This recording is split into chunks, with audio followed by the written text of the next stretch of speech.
Hey, Nona, I really appreciate your willingness to talk about your experience using the empathy set. And I thought it might be great if you could just start by telling us a little bit about yourself and how it is that you got your first set. Great. Thanks for having me, John. Yeah, and thank you so much for creating these cards. I am a fifth, sixth grade teacher at a charter school up in Northern California, and I have been an NVC practitioner for many years now, starting with receiving as a gift the book by Marshall Rosenberg, Nonviolent Communication, and yeah, exactly, a language of life. And going through my own process with it, reading through it. At the time I was going through a really difficult relationship change, and reading it definitely stimulated a lot of different thinking around my own communication of needs and my relationship to needs and feelings, and how those things get expressed or don't get expressed. And I definitely had to do a little bit of soul searching and grapple with some of the ideas that he presented. But after doing so and experiencing really actively practicing NVC, I saw a lot of benefit. And even though it's a really challenging form of practice, it is a practice, and there's a lot of room for just gradual growth in the idea of NVC, and I really appreciate that. So when I first got the cards, I didn't really know. I thought it was a really amazing, neat idea, a deck of cards with the words, but I didn't really fully appreciate it until I had my first experience with them, with mediating between two kids in my classroom, I use them to resolve a conflict. We'd love to hear about that, Nona. Would you be prepared to share a little bit more about the situation and how you handled it using the cards? Absolutely, yeah. So before I became a classroom teacher, I was a one-to-one aide to a child with autism, and I was also a general classroom assistant. And so I did a lot of hours on the playground working with kids to resolve their conflicts. Playground is a really great place for teachable moments and really connecting with students and the very real issues that come up when they're trying to negotiate their free time. And so a lot of great learning can happen on the playground that, sometimes does not get addressed or gets addressed through an adult laying down guidelines and boundaries and consequences. And so I've always loved to take the approach of working with the kids' humanness and on the feelings base. So I've always gravitated towards that. So when the cards came into my hand, I already saw them being useful in that type of conflict resolution. So I had an incident this year in my classroom where during playground hours, the two boys basically had an issue that escalated to one kid throwing the other kid's lunch across the yard. And so they came back to the classroom super, stimulated and amped up, and still with the recess just ended right when it happened. And so I used that opportunity to pull them and another child who was a witness who kind of verbally got involved a little bit too. So the three of them, I pulled them outside while I had the rest of the children reading, and I brought the cards with me. I just grabbed them, and I never used them before. There was a fresh deck. And so I started with the child who had his lunch thrown and he was able to utilize the cards. So these are the cards here, and they're starting to get more and more worn, but the needs and the feelings box, yeah. But at the time it was a fresh set, and I pulled them out, and he went through the cards and was able to really express his feelings around having his lunch thrown and what he was needing. And the other child, and that first child tends to be, very able to use his words in a way that's natural and comfortable. The other student, he has a little bit more emotion to verbalization stuckness, I would say. It's not as smooth, and a lot of children have that area as something that they still need to work on. At this age, I'm working with 10 and 11-year-olds, and, and all throughout our development, we need to be working on that. And he was so flustered and so emotional that he really couldn't say anything. I requested that he respond to the first child, and he couldn't do it. And then I asked the first child if it was okay if we asked the child who had thrown the lunch if he wanted a turn, because he was obviously so overwhelmed. And so we had started with the feelings deck, and that was out already, but the needs deck wasn't out yet. And so he first took the feelings deck and started no, that's not how the story goes. Actually, it was the needs deck that was on hand. And the first thing that indicated to me that this was going to be such a powerful experience was that I had the needs card by this time laid out all on the picnic table where we were. And this child, he, in a very emotional way, reached for the cards and scrambled through them. And he pulled this understanding card and he tore it in half, and I've taped it together, but I don't know if you can see this line on this card. I can bend it for you where we've taped it. He just so emotional. I did. I put it together the best I could, but there's a line through it with tape because he was trying to express that that's what was not happening for him. Like, he didn't have his need for understanding met. And I think he felt that overall, not just in this incident, but in other areas of his life as well. He was dealing with a lot at home. He had some home situations that came up later with the help of this deck because he wasn't able to verbalize. He couldn't come up with the words for it. But because this is such a physical thing, it's a deck of cards, children love to play, and it's so close to a plaything that the physicality of it and the visual written word of it gave him the power to express what he needed to express in that moment. And it was just so moving, and he broke into tears at that point. And the other two boys at the table were really paying attention and I think appreciative of the process also. So then after he did that and I confirmed, I said, okay, so you're feeling as if your need for understanding is not being met. And he was like, absolutely, and the tears come more at that point when I verbalized it for him, and he was just scrambling. I said, so what is it that you're feeling? And he scrambled for this deck. So I pulled them out for him, and he just flipped through them. And the way in which he played the cards, it's like you have a hand dealt to you. It was like he was throwing down the emotion, like he was irritated and annoyed and all these words that he otherwise couldn't say. He was so choked up. And just the physicality of how he did it, he was able to physically express himself, but then also add the words to that. And it was just in that moment, I was like, okay, there's something to these cards. And it was just all I needed to know, that these were going to be my friend as a teacher in helping children really get in touch with their emotions and how to communicate them to others in a way that was constructive. And, as a happy ending note, the third child at the table was able to help solidify the understanding and be a sounding board and repeat back what he thought they were saying. And I think your request might be for some things to feel more normal, because I think they were both expressing. It was so interesting because the two boys that were in the conflict are my two kids who have a lot of home issues right now with, whether it be divorce or some other happenings with family members. And so just the ability of the boys to connect on that level after that happened.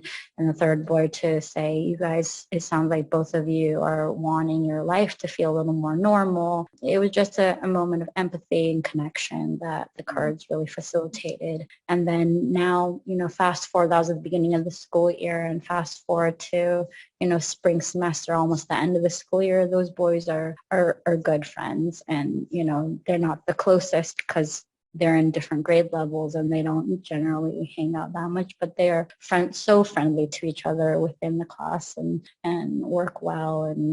And I think now, one of the students, the one who threw the lunch, always felt as if he was not liked very well by a lot of students in the class. And I feel like now he's in a place where he doesn't believe that anymore. He can sense his connection to the other students in the class is stronger than he first believed. And so I just really, I will never forget how the cards were utilized, and they're just such a treasure to have, just the physical touch of a deck.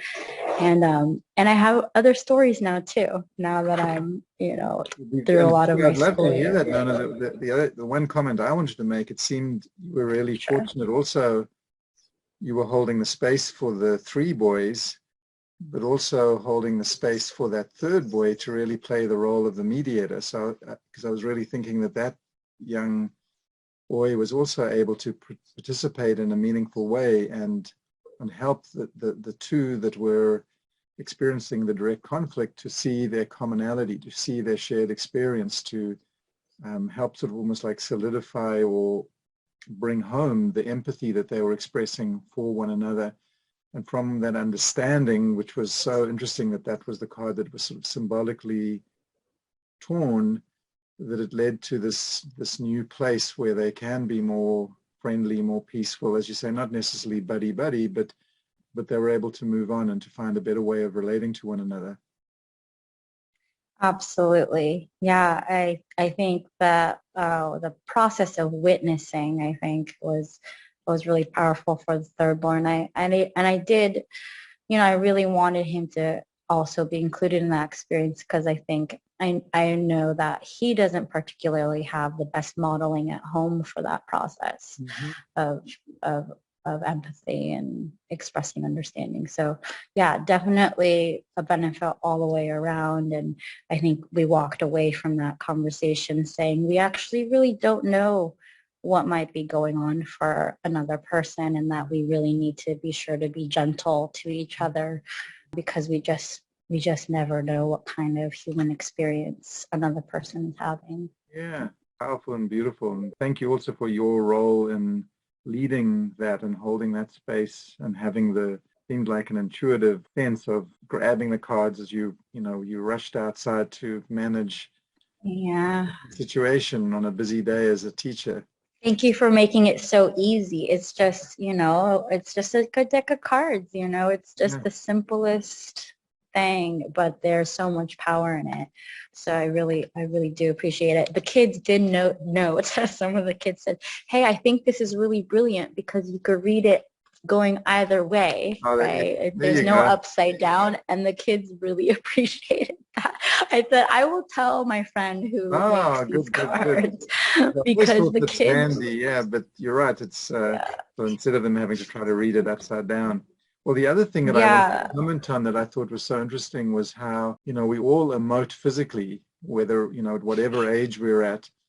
And so there's that sort of emoting in our physical body, but then there's also often that sort of almost like that disconnect between that emotion and being able to connect it with at a more cognitive level and give it that label, or as some would sort of say, the name that sometimes helps to tame it. And it seemed like the cards help both at that physical level, the way you were describing, and it's like when you're literally sort of throwing down the cards, getting in touch with the physicality of the emotion, but also being able to connect at a more sort of cognitive cerebral level with what it was, that the true nature of the feeling, like the irritation, the annoyance, And so the one thing I'm kind of curious about, Nona, is whether you said the kids that you're working with are around about 10 and 11, so obviously they can read, but I'm just curious as to when you think they're sort of ready to have this kind of an experience. In other words, when would they be too young to make that cognitive kind of connection Yes. with the emotion and what's going on in their body? So the process is for everyone, right? The process of trying to put words to your experience, your cellular experience. And it's so interesting you asked that, because in a recent staff meeting, I was encouraged by another one of my peers to mention the cards and the NVC process to the other staff members. And so, but then there's kindergarten teachers and first grade teachers who are they're just learning how to read, and of course they don't have access to, you know, the words on the deck. But so a few things there is, you know, this is just right for my age group, I would say. And it also, for me, in past classrooms that, you know, that I've been in, it's always a great thing to have like a word of the month that you study and explore. And these would be great words of the month to say, what does this feel like? What does this look like? What are some examples when these things happen? So to do a word study around them as vocabulary words for social emotional intelligence and awareness, I think that that's really valuable. So you can integrate it into the language arts curriculum in that way by really creating a focus around the word and doing a study, because even with my 10th and 11th graders, some of the words are really challenging. What is dignity? You know, how do you describe that? You know, and so we've worked with these in writing assignments and also unpacking things that might have happened on the playground. So I've started to explore how to use them with the whole class, which I don't have as much experience with. So I'm experimenting a lot right now. So there's that one-to-one conferencing of conflict resolution between two people, but then I'm now using it as a whole class exercise. So the kids had something that they weren't quite happy with, something changed at the school, and they wanted to express their thoughts on that. So instead of taking this, you know, very attacking, we're going to protest and this is unfair and you shouldn't do that, and you know, why are you blah blah blah, trying to encourage the kids to self-empathize and also utilize the cards in that way to empathize with the authority figures, right? The school policymakers. Why do you feel like, you know, this is now where they'd like you to eat your lunch? So that was the issue that came up. And so they're really up in arms about, why don't we get to sit here anymore? And so they get to explore, well, perhaps they're feeling this way because, you know, there was a mess, you know, and they're having to clean it up. Perhaps they're feeling annoyed and they're needing things to be easier and more organized. And so it's a really good process in that way to try to talk about how to talk about something that you disagree with in a way that would be more receptive. So, you know, when we have a lot of very fight for your rights kind of energy in America and the United States, so you go out and protest and you stand up for things. And often, even though that's a powerful process, it's often very combative, right? There's sides to the matter, as opposed to the idea of NVC, which is creating a community that we're here to support each other and get all of our needs met. And that the other is a partner in that process. And so how do we wield a power of humanity and love instead of threat, you know, of threat and fear, right? Yeah. Right. So in their writing went from, so I'll for example, my fifth graders were like, this is so unfair, and unless you're never going to change how we think, and unless you let us do this, we're going to protest every day till you change your mind. Like threats and labeling and a little bit of judgment that's probably mixed up with the words unfair. And so they went from writing that to writing, like after giving them the feelings card, they went to, we feel powerless, and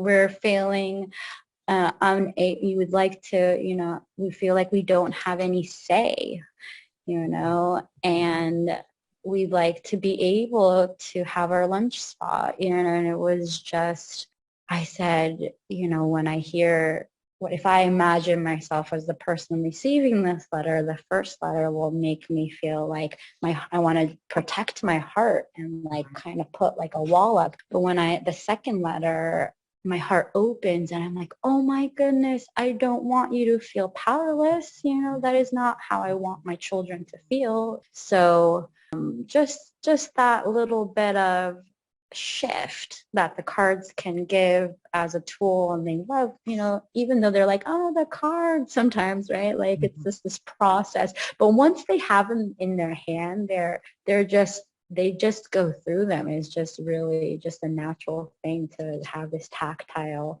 object. Yeah. I had the group of children who was doing that sentence, after doing it, they go, actually, the cards really helped, So it's just, we have to edit our writing. We wrote it the way we wanted to say it, but, after going through the process, they found that it was helpful. So that sounds amazing, Nona.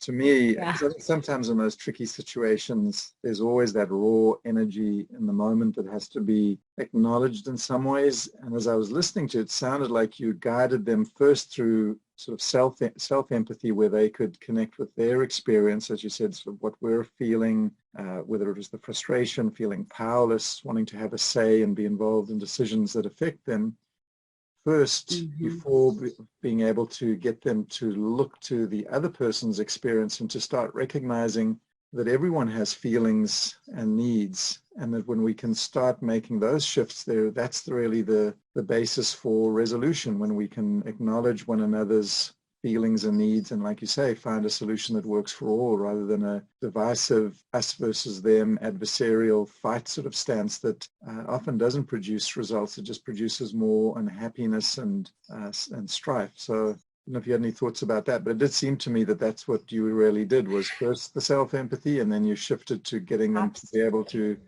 focus on the experience of the other. Yeah, absolutely. That's the basic process. And my mind goes immediately to another incident that we had with another adult at the school, and they came in really amped up from recess around something that happened there. And we had one side of the page was their empathy to them, and then the other side was empathy. Well, so one side was empathy for the students, and the other side was empathy for the adult was out on the playground. And so we went through the empathy for them, and they pulled cards. I actually, I gave each child 5 cards out of the deck, and they were able to go through them, and then up on the overhead, they brought the cards they thought applied. And then we talked about the choices, and if everybody agreed with the choices, or if they had questions about any of them. And while they were doing that, they had questions. Some students were like, what does this word mean? And so those are little opportunities to be able to help develop their understanding. And some are really challenging. I think even for an adult, it'd be beneficial to look at some of them more deeply and really have a discussion about each word. But they so basically went to the self-empathy side, but there was so much that this adult did that seemed so, to them, they were saying, so almost unadult-like, that it was very in a violent kind of, if you go from an NVC perspective, the root of violent action is violent thought and words. And so there was some of that going on, very kind of, a little bit, well, without going into that, they were very upset about the incidents to the point as we finished with their side. And then we flipped the page to empathize with the adult, and they had a hard time imagining what the other person was observing. They were like, they would say, well, maybe we weren't all participating, at every moment, and that got them upset. But this happened and that happened and they did, and they, this happened. And so I said, okay, this often happens, that we aren't able to be empathic with the other person if we haven't given ourselves enough empathy. So let's flip it back over.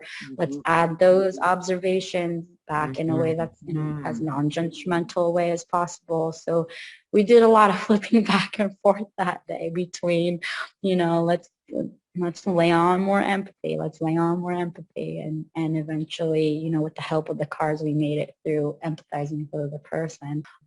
But yeah, I think, ideally the adult's able to participate in the process as well. But it's almost the children have a lot easier time while they, they're accepting it from me as a teacher. But I think sometimes adults have a harder time if they're already in one modality of processing conflict to change habits, right?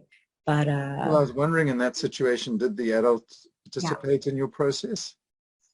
They did not. Yeah, they were not open to it, and that has been something that's been something I've been contemplating. And I think, John, that's one of the things that I was looking to chat with you about on the side, maybe, like, this is such an interesting world we're in.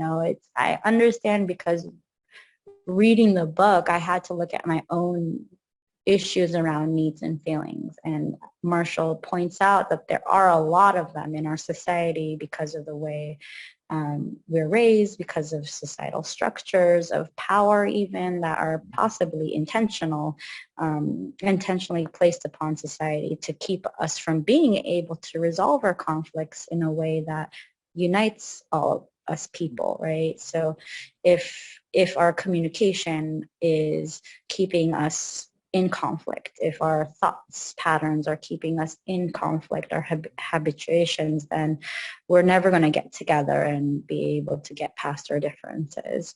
So I understand, so the understanding in the modality, if you read the book, is that there's difficulty that is in each of us around. We have our own issues with our own feelings, or taking too much responsibility for other people's feelings, or needs, not, even gender roles with needs, like men not supposed to be having feelings, and women not supposed to be having needs because they're always supposed to be providing. And so there's all these this baggage that adults come with that we need to work through, whereas children they don't necessarily have that many years of it. There's some of it that might come from their, short time of experience, but they are more readily open to change. And I think, going back to your original question, which was what age you had said it can handle these cards, I think there's a need to look at the vocabulary with any age all the way into adulthood. The ability to read, it's great for, my 5th and 6th graders. I think 3rd, 4th could handle a lot of these. They might, a teacher might choose to pare down the deck to if there's too many words that are too difficult, or introduce to the deck as the vocabulary words come up, whatever method. There's different methods, but I think it's a great language arts opportunity. And then for children who can't read, a lot of adults aren't even versed in all these words. I come across cards that I'm like, I need to think about that one. And so for a kindergarten teacher to have a deck to give them an idea of like, let me look at these cards and try to guess for you, young one, you know, what you're experiencing. Is this a feeling? And this feeling's kind of like this. So even if they can't read, I think for a teacher, it could be a useful tool, because sometimes I'm at a loss for the diversity of feelings and needs, or sometimes I'll be great with the feelings. I'm like, I know what I'm feeling. I'm feeling really upset right now, you know, but then what am I needing? You know, that could be a little more elusive. So I think that a teacher could benefit from it in relating to their students no matter what, and helping the students relate to other students or situations. We're having an issue with kindergartners wanting to peek under the stall of in the bathroom. You know, it's like the silliest thing. I'm with the older students, so at the staff meeting, I learn about the issues of other grade levels, but so I basically shared, well, maybe there's a way to use the cards to say, okay, these are the things that you might be feeling, that it's fun, you know, for you, and that you're needing to meet your need for fun, and you're happy, and you know, but then let's think about the other person in the stall. What are they experiencing? They might, you know, they might feel embarrassed, or they might want some, and they might need their privacy, or they want to feel safe. Yeah. So it's like an opportunity to talk about it now. And the younger grades teachers were open to, and they're actually requested a day when we do a little bit of work with the cards to see how they look, and see what that feels like for the teachers themselves. So I think that just happened like a week ago. So that's a new development that I wanted to share with you, and even possibly have you come and do something with the teachers here, possibly, if you were open to it. Really? No, I would love to do that, Nona. If I may also just to say in general, yeah, that's something I would love support. Well, I do love supporting people that are exploring ways of, you know, showing up for the inevitable conflict that emerges in our interdependent world, and approaching them in better ways than we've sort of seen historically. And coming back to that example that you shared about the adult that wasn't willing to participate, I found that really interesting, because on the one hand, it was also sort of a reminder that there's still a benefit just to do the self-work of what am I feeling and needing, giving oneself empathy, trying to put yourself in the shoes of the other, that proverbial or the classic empathy where you, let's say, walk a mile in another person's moccasins. There's a benefit to that, but it's also that reminder that all of this is happening in the broader context of literally the world culture.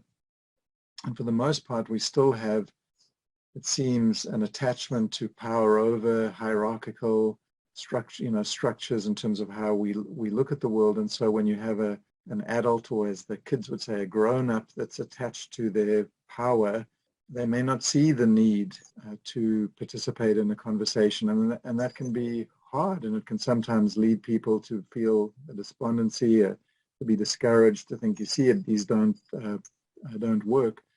But I think that's just partly meeting the real world and facing the true challenges that all of humanity are facing. In other words, that just because we use the cards, in other words, obviously I think we're both excited by them and see the value of them, but it's also just to see that they're operating in a broader context that can often be challenging, and then they can only take things so far. Absolutely. The other party, you know, I could see the experience could be so much more enhanced if the other person could be present to speak for themselves and tell us what they're observing, tell us really what they're feeling with the energy of like, this is really what's real for me, and show up as a human being that they have a face to and a body to, and then have that process of negotiating the request part of it, you know. And so I finally got to the top. I've been slowly introducing the process to the kids, but they're not that versed with, okay, what's the difference between the request and the need, right? I need to have more minutes of PE, more days of PE. I need it. I'm like, well, yeah, you need relaxation and rest and exercise and fun. Is it going to be in the form of more PE? That if you're asking it in that way and you're upset if it doesn't happen that way, then it's your request is actually a demand. That's a pretty complex idea. And so the negotiation of meeting everyone's needs through dialogue and creative, collaborative thinking, I think that could be so useful if my adult would show up, and participate in that process. I just think that, okay, kids, like, you have your needs and you're requesting for these things to happen, while the adults has their needs that aren't being met. Can we see that, acknowledge that, and also put as much concern into that, and then creatively, through a process of back and forth and suggestions and imagination and care and creativity, can we come to the table and figure out an answer that meets everyone's needs? And we haven't gotten to that point quite yet, but I think, it would be great. It would be really just wonderful if that could be part of their experience in this life. Yeah, it could be powerful. Sounds like we're taking them on that journey, and as they say, perseverance brings success. So I'd encourage you to keep going.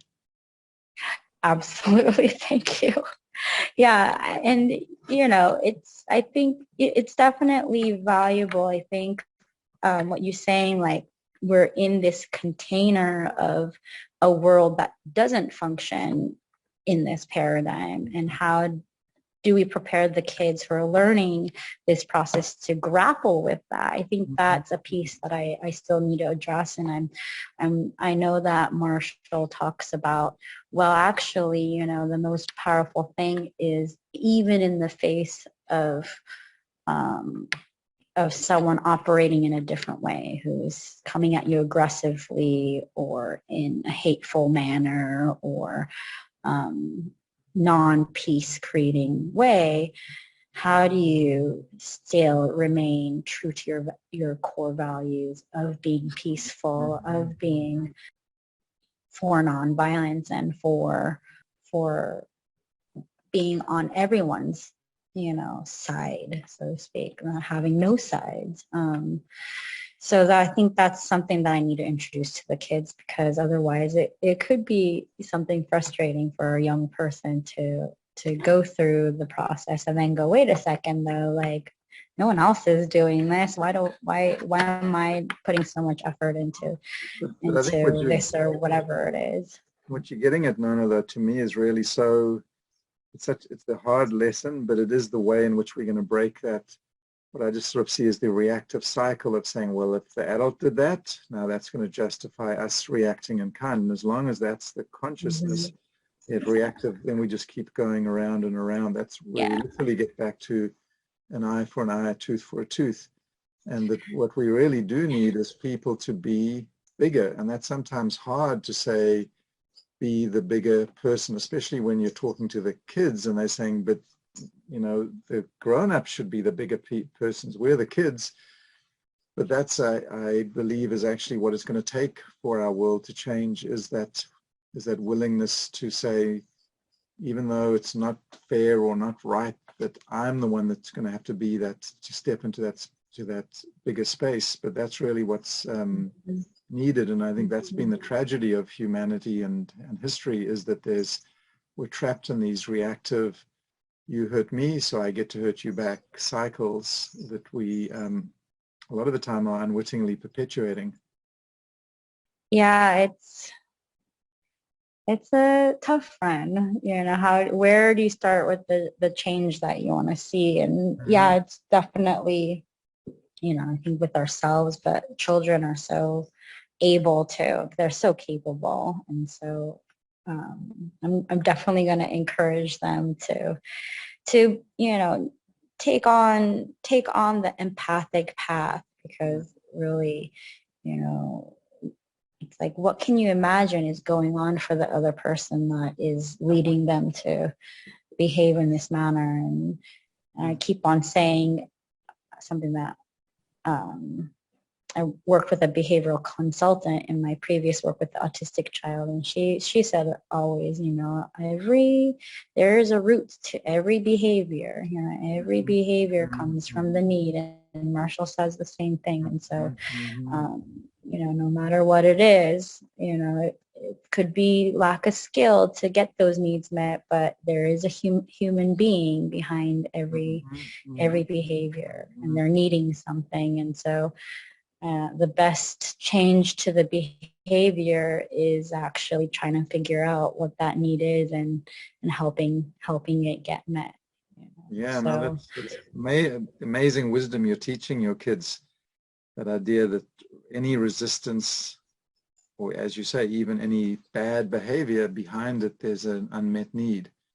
And when we can start focusing on that and doing that in a compassionate, humanistic way, that's how we start to change our world. Well, Nona, I was wondering if there's anything. Earlier you said there was another situation, but I sense that was the one involving the adult that you shared about, right? Yeah, that was another one. I'm in the middle of helping the kids with another situation with another student in another classroom, but that's in progress. And that's the one I had asked you about for advice about. So we did some, since then there was one moment where one of the kids had an interaction with him where he was throwing mud at one of the kids in my class. And, the whole class is a little bit fed up, I would say, with the behavior of this one child. And I turned it into an empathy exercise for the student in my class. Like, what do you think this one student in my class is feeling? And what is she needing? And so instead of having her state them, I handed out the rest of the deck, all of the deck, to the rest of the students, and other students were able to go up to her. They said, okay, now guess, ask her and show her your cards, like play your cards to her. So I handed her the cards. Are these your cards? And so it was kind of like this guess that feeling and guess that need game, with the cards.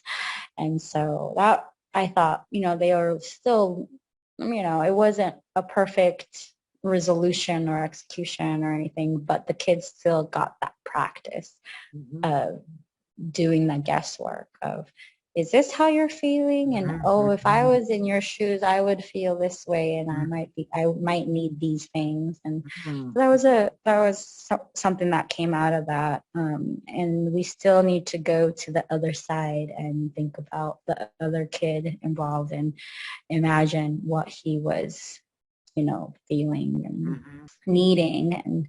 And so that's an incomplete story still. It's yet to develop, and I'm looking for, I think, but and it's a scary situation where the whole class is fed up with this one kid, and it just, I don't feel as a teacher equipped enough to handle that much of a, to where the conflict's been going for a long time, for years. These kids have been in the same school. They've known each other since they were in preschool.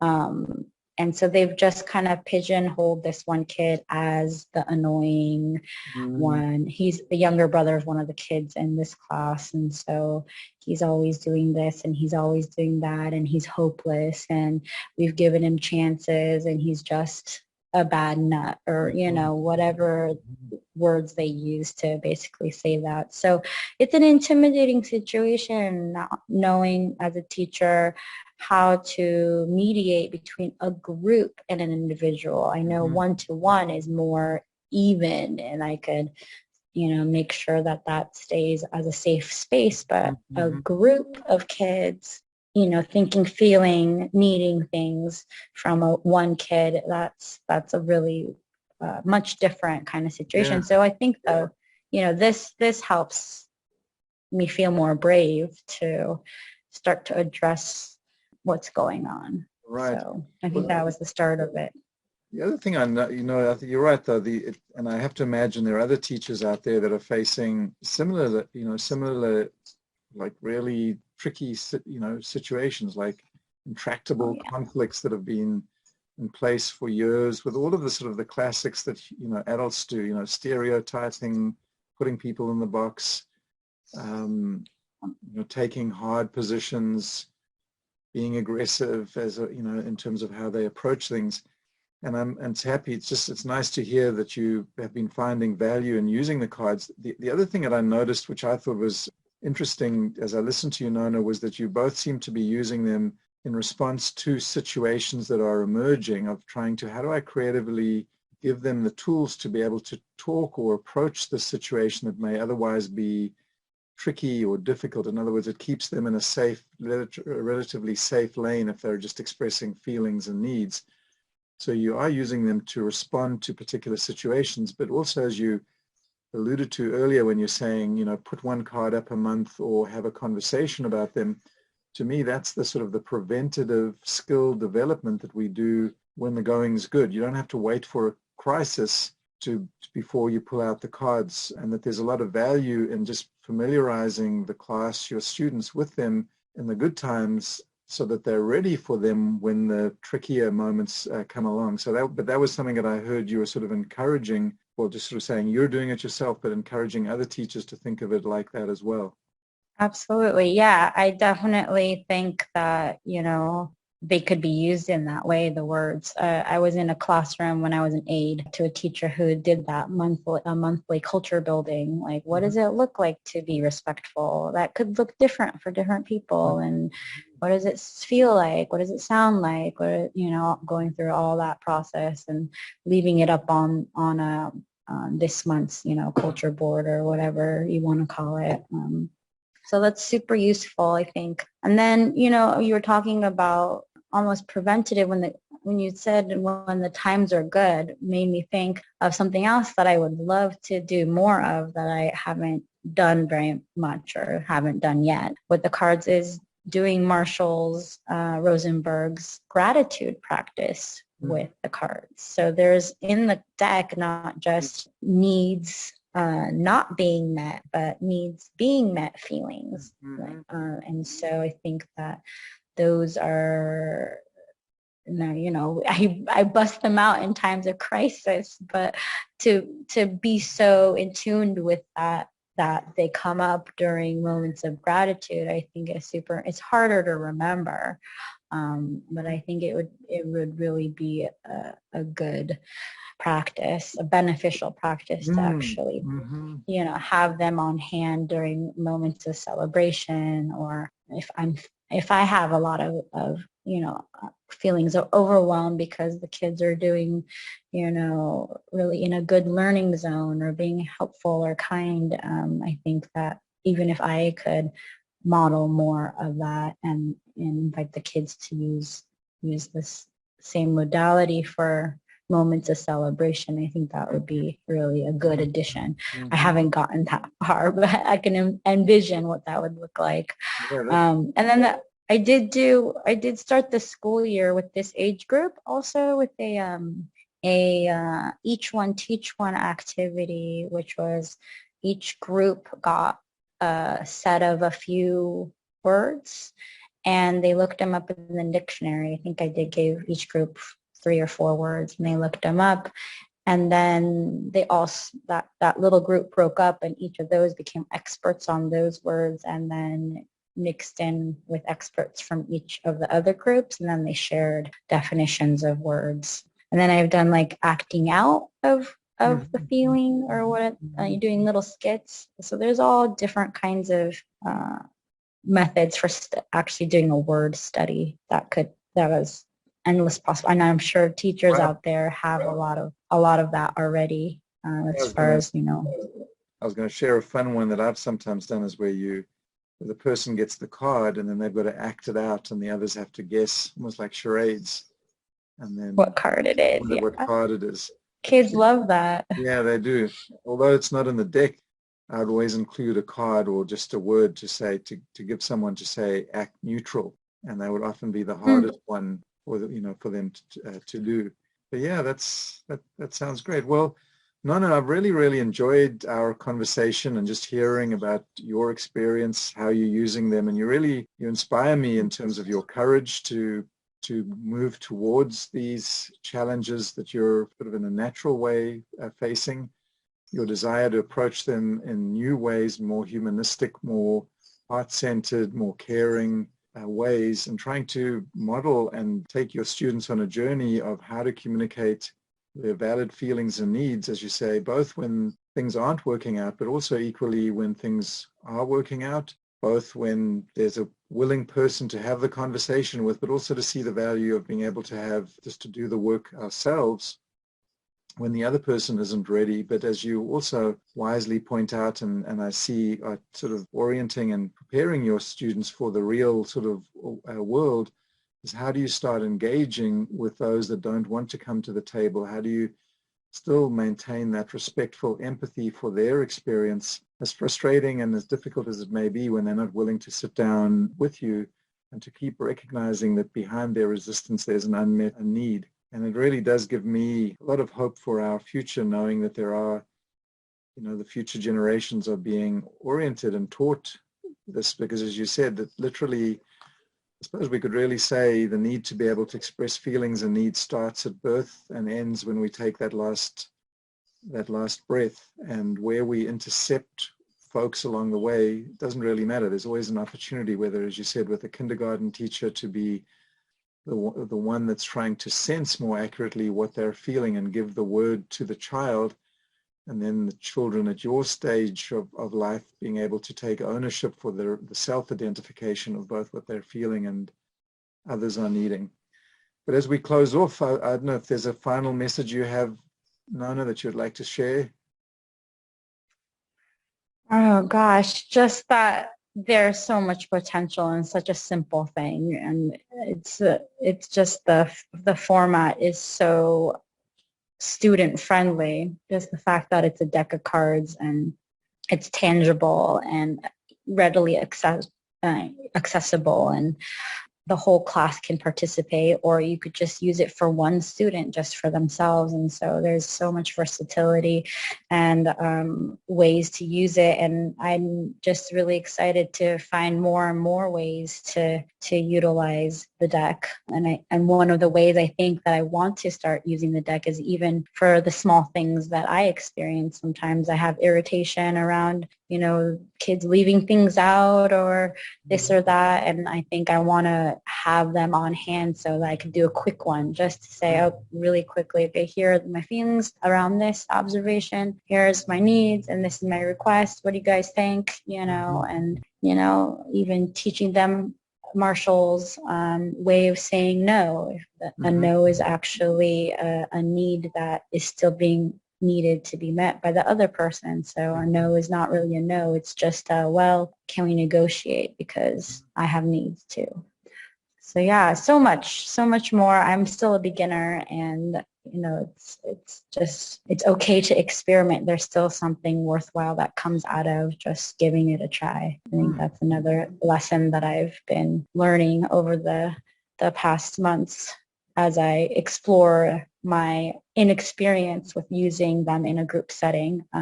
It's just, I haven't, every time I use them, I think, okay, that was valuable. So.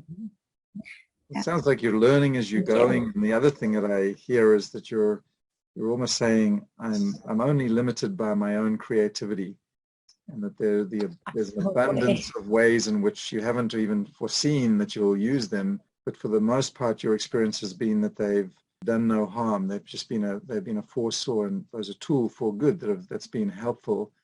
Despite sometimes unintended outcomes or experiences, but on the whole, it's been helping you. So thank you, Nona. I really appreciate this and hope it also inspires others to keep moving in that direction, that more humanistic, open-hearted, caring way, and teaching our kids how to be better communicators of their feelings and needs and helping them resolve the inevitable conflicts that we all face in life. So really, thank you. Thank you.